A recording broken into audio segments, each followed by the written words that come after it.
Shauna, back again with another trailer reaction. Here today to bring you a new trailer that you might not have had a chance to see and to share my thoughts and opinions about the movie ahead of its release. This time we are going to be talking about Lee Daniels' movie, The Deliverance. This movie, I believe, will be streaming on Netflix, and if you are unfamiliar with the name Lee Daniels, you probably know his work. He is the director of the 2009 critically acclaimed Precious. He is also the creator and producer and director of the show, the hit Fox show Empire. He also did The Butler. He did The United States versus Billie Holiday, a movie that I did review on this channel, and I will link the review up here somewhere. I thought that Andra Day's performance in it was captivating, but I wasn't a fan of what we got with that movie. I wanted to see a telling of Billie Holiday that was a little bit more in depth into perhaps what was going on in that particular time of her life, because I'm such a fan of Diana Ross's Lady Sings the Blues. This was a little underwhelming for me, but it had a great cast.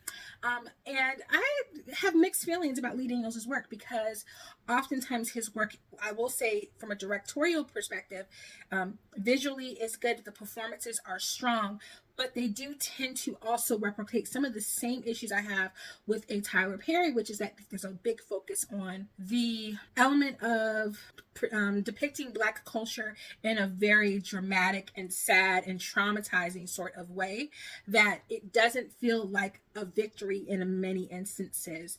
Even with a film like The United States versus Billie Holiday, which was supposed to be about her going up against the government and fighting back, it felt like watching a woman who felt very beaten, and it didn't feel as triumphant as I would have liked it to have felt. Precious, again, it tries to end on a good note, but after the barrage of traumatic images that you spend, an hour plus time watching that movie, it doesn't feel as much of a victory when you get to the end of it all. And so I'm looking to see what Deliverance will bring to the table.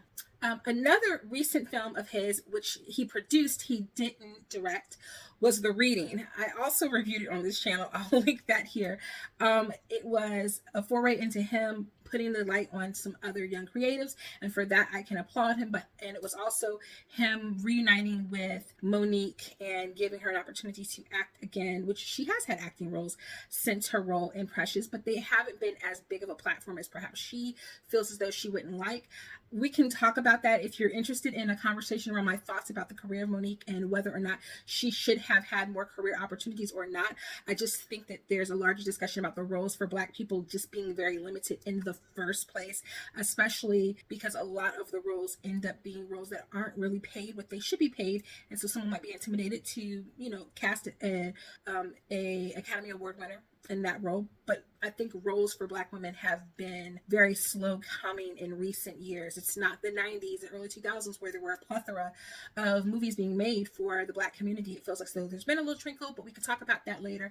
Let's talk about The Deliverance. Now, as soon as this movie was announced, I'm not going to lie to you, I immediately thought about the 1970s movie about the three guys who go down south and encounter that inbred family, and there is a whole assault that takes place, and that movie is very traumatizing, and it is very much a psychological horror in many ways. That is what I thought about when I thought about this movie. This is what Google says the synopsis of the movie is. The Deliverance is an up-and-coming American supernatural horror film directed by Lee Daniels and written by David Coggeshall and Elijah Bynum. The film stars Andra Day, so he's reunited with Andra Day, with Rob Morgan, Caleb McLaughlin. I love that young man. I want the best for that young man. If you don't know who Caleb McLaughlin is, you probably are not a fan of Stranger Things, which is one of my favorite supernatural shows. He also was in a Netflix movie, Concrete Cowboy. I believe that is the name of it, starring him and Idris Elba, that I thought was a really good coming-of-age movie. Could have used a little bit more fleshing out, but it was really good for an early work with him. And Aunjanue Ellis-Taylor. This is an Aunjanue Ellis-Taylor stan account over here. Drop a heart in the comments if you love some Aunjanue Ellis-Taylor. I really wish that her work with I really wish that her film with Ava DuVernay, Origin, had done better and gotten more of a push by the production company Neon, because it was an amazing film, and her performance, she's just an amazing actor. I would say she is up there for me with Viola Davis, Angela Bassett. They're just women who don't know how to deliver a bad performance. She just doesn't have it in her. So it gives me a lot of hope for this movie. It's also got Tasha Smith. Tasha's acting can be very hit or miss for me. She was one of my least enjoyable parts of the Bad Boys, because her replacing Teresa Randall, it didn't feel like an even swap, and Teresa Randall, such a phenomenal actress, it didn't feel like it was as authentic. She gives a lot of comedy. It's got Omar Epps, it's got Monique, it's got Glenn Close. So this is a lot. There's a lot of big names attached to this project, which gives me a lot of hope. So let's check out The Deliverance. Remember, before we get started, whatever it says to you, do not listen to it. It will play on your heart. Okay, Aunjanue. My name is Apostle Bernice James. The other person present is Ebony Jackson. Okay, she's playing an apostle. Okay, is this like a exorcist kind of movie?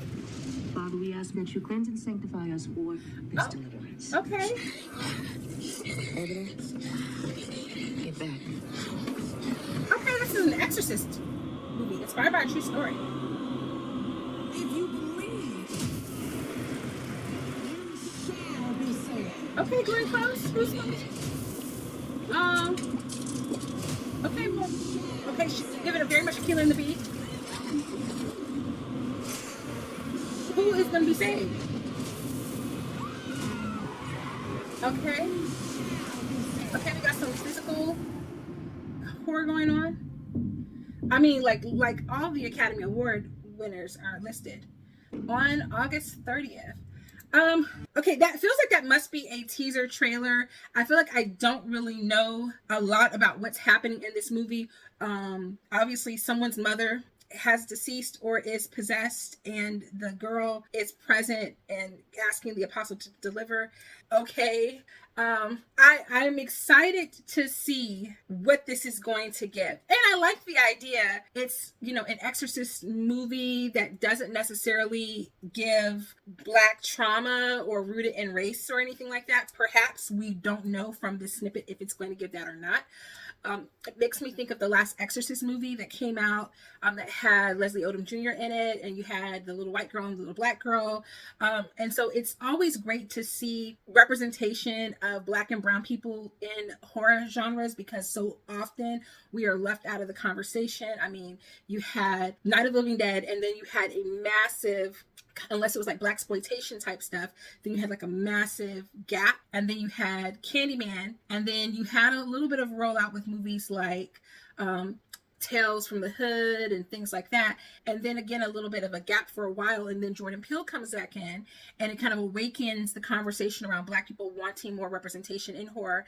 You get a lot of racially charged horror, and recently I have been exploring horror with Black people that doesn't have race attached to it. I watched the movie The Haunted Trail. The Blackening dealt with issues of race, but not in the traditional senses, so that one was very amusing. So I'm interested to see what this gives. At moments, the cinematography is giving budget, it's giving money, it's giving wealth.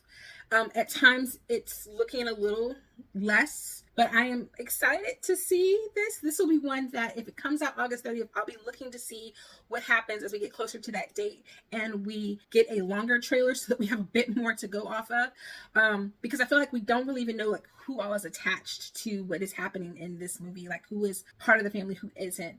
So we don't really know how these people will play together. But there's a lot of big names attached to this, a lot of good actors. Lee Daniels does do a good job with actors, so let's keep our fingers crossed that this will be a good movie to watch. Drop down below in the comments and let me know if you plan on watching this movie or if this is a bit too much for you.